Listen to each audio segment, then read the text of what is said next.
Hello and welcome to the Streamit tutorial.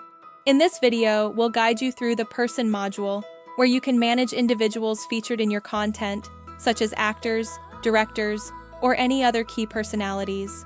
You'll learn how to add person categories, tags, and how to create a new person profile. We'll begin with person categories. Here, you can enter a category name and a slug.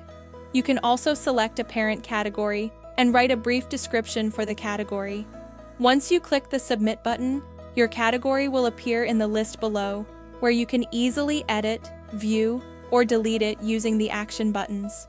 Next, let's move to person tags. Here, you can provide a tag name, slug, and a description. After submitting the form, the tag will be listed, and you'll have the options to edit, view, or delete it. Now let's move on to adding a new person. Start by entering the person title and selecting the author. You can set the status to draft if needed, and then enter the slug.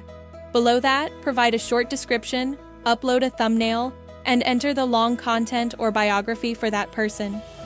Tabs. Overview. General tab. Add details such as other names, birthplace, birth date, and death date, if applicable. Write the SEO description for better search visibility. Categories, tab. Select one or more person categories. Tags. Attach relevant tags for better organization. Personal data tab. Add personal attributes like awards, official website, height.